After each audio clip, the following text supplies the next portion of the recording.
Šolski učiteljski timi načrtujejo in izvajajo praktični pouk na podlagi opredeljenih učnih izzidov. Ti odsevajo realne delovne postopke, s katerimi se bodo dijaki srečevali pri opravljanju bodočega poklica. V ta namen učitelji načrtujejo učne situacije v različnih učnih okoljih. V programu Gozdar praktični pouk poteka tako v učilnicah kot na deloviščih. Pri gozdnih opravilih se dijaki srečujejo z izjemnimi nevarnostmi, zato morajo brezhibno obvladati ključne korake, pri čemer je nujno povezovanje teoretičnega znanja in praktičnih veščin.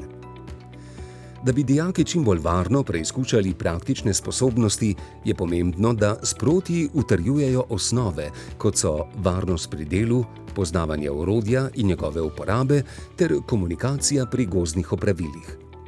Učitelji postopoma nadgrajujejo znanje, saj je za izvedbo zahtevnejših učnih situacij ključno dobro predznanje.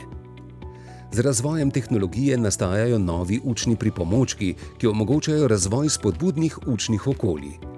S pomočjo simulatorjev imajo učitelji možnost varno uriti dijake pred odhodom na teren, kar zmanjšuje možnost poškodb pri praktičnem delu. Učitelji pred začetkom dela usmerjajo dijake, da najprej analizirajo posamezne situacije, s katerimi se bodo srečevali na terenu.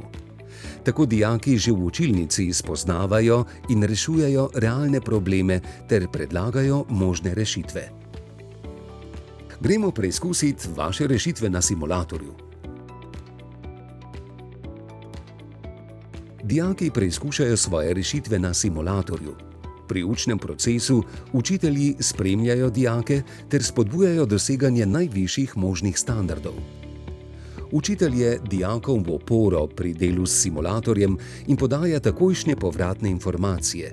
S podpornimi vprašanji spodbuja druge dijake, da sodelujejo pri tem. Dijake spodbujam, da analizirajo delo drugih dijakov. Sam predlagam dijakom, da se med seboj opazujejo, poslušajo in dopolnjujejo. V procesu učenja je medvrstniško sodelovanje in učenje izjemnega pomena pri doseganju skupnih ciljev v samem učnem procesu. Učitelj izvaja pouk tako, da najprej usmeri in motivira dijake, omogoča izgrajevanje novega znanja, nato pa to znanje utrdi. Učitelji pogosto načrtujejo delo v dvojicah glede na predznanje dijakov in jim dodeljujejo ravno prav zahtevne naloge.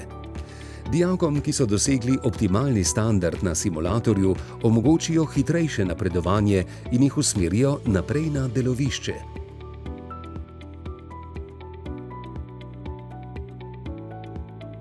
Izkustveno učenje je bistvenega pomena pri usposabljanju gozdarjev, zato dijaki tudi na delovišču rešujejo različno zahtevne realne naloge. To pa ni tako, kakor v učilnici. To ni nič takega. Zdaj pa gre za res. Potek učnega procesa na delovišču je podoben kot v učilnici in na simulatorju. Dijaki analizirajo novo učno situacijo in pred izvedbo načrtujejo najbolj varen postopek prežagovanja.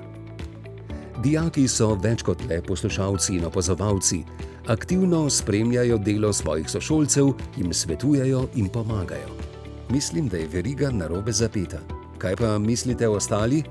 Kavelj se je narobe obrnil. Med prežagovanjem se lahko odpne in koreninski sistem lahko zasuje sekača. V realnih delovnih situacijah gozdarji svoje dela opravljajo timsko.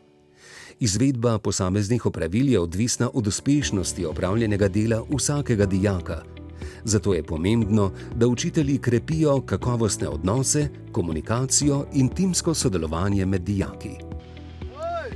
Učitelji se trudijo vsakega dijaka pripeljati do optimalnega znanja, spretnosti in veščin, saj so te nujne pred odhodom dijakov na praktično usposabljanje pri delodajalcih in tudi nadaljnjem poklicnem razvoju.